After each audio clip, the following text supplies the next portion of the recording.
Hello, this is Park and this video is about how to use the Autobutcher plugin for DFHack to manage how many animals you have of each kind.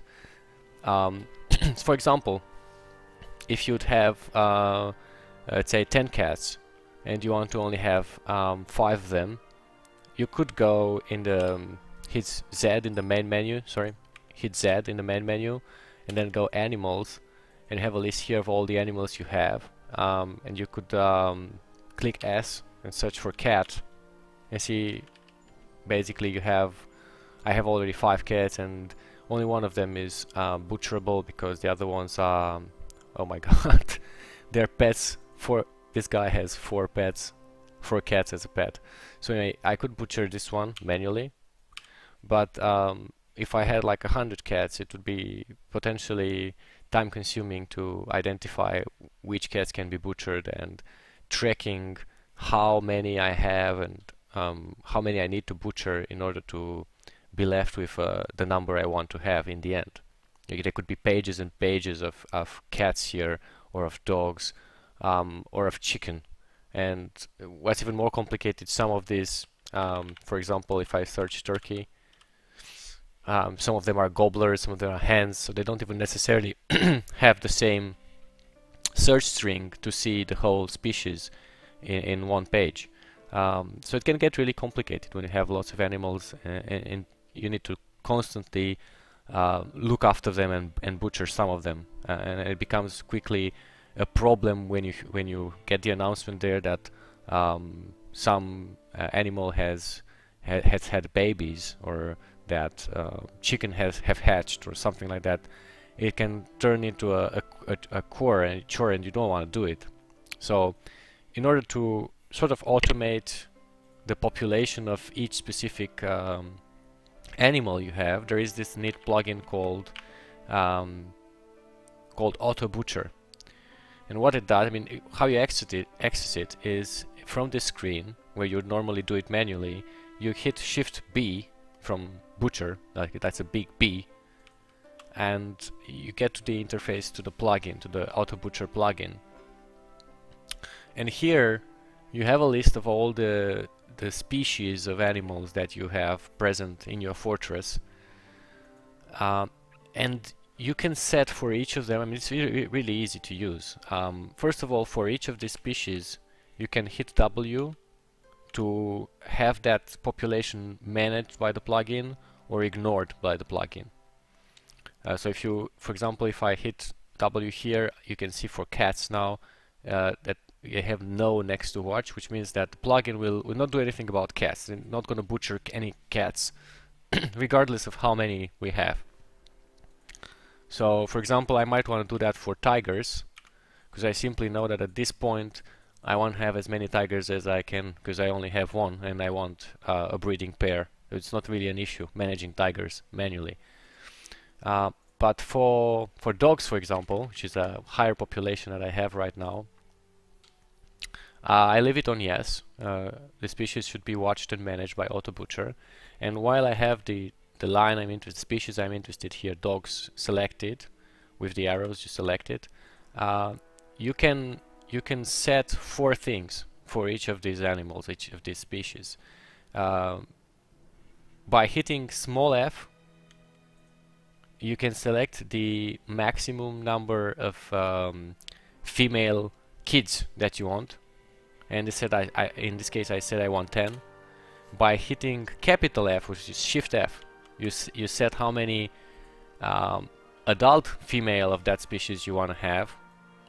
Let's say again 10. And similarly with small m, you set the number of male kids, and with capital M the maximum number of male adults you want to have.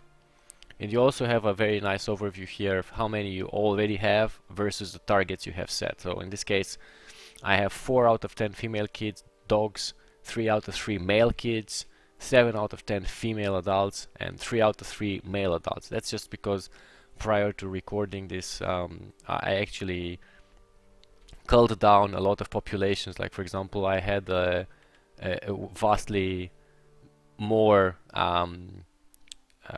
turkeys than I wanted to have. I had lots and lots of female and male kids, which is kind of weird now that I have only 0 here. Something must have happened to them. But anyway, going back to dogs, if I will reduce now, let's say, the quantity of male kids that I want to have by hitting small m, and let's say I set it to 2, I say it's gonna say that I have 3 out of 2 male kids, and what that's gonna do is it's automatically going to queue up one of those male kids to be butchered, so long as none of them is a pet. So if all of them are pets, none of them is going to get butchered. It's if only 2 of the 3 that I have are pets, then the one that isn't is going to get butchered because I have too many. I said that I want 2 and I have 3.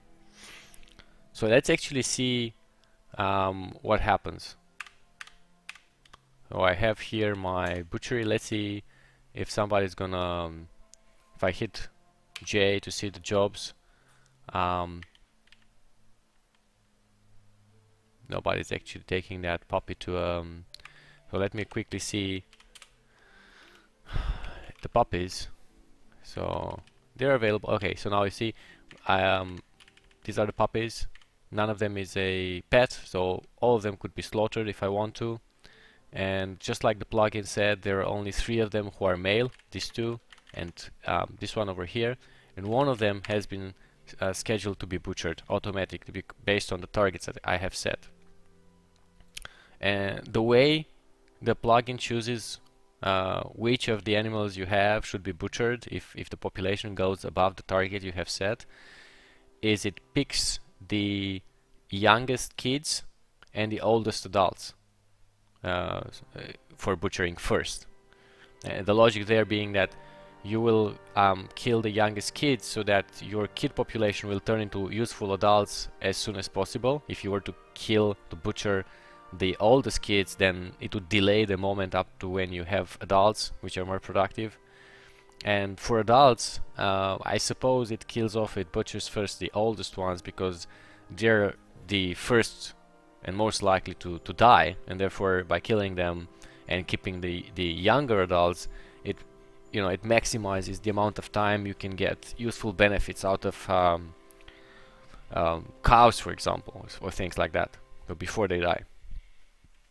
So this is all of it. I mean, that's very simple. Hit Z and then hit Shift B.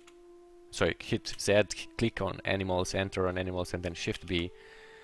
And it does lots of things to manage the population, all the populations. You set targets, it automatically schedules them to be butchered when the population goes above the limit you have set, and you can also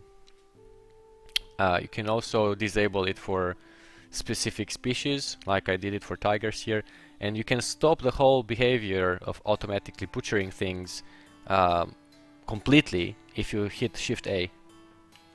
So right now it's gonna stop scheduling any more animals for butchering, and if I click it again, it's gonna start watching populations again and schedule things for butchering. I think that's about it, but it makes a huge difference. It's one of those things that you don't really want to care about constantly, especially if you are like me and you embark with chicken, which that population tends to get out of hand very soon, very fast. So it really takes the load out of having to manage it manually.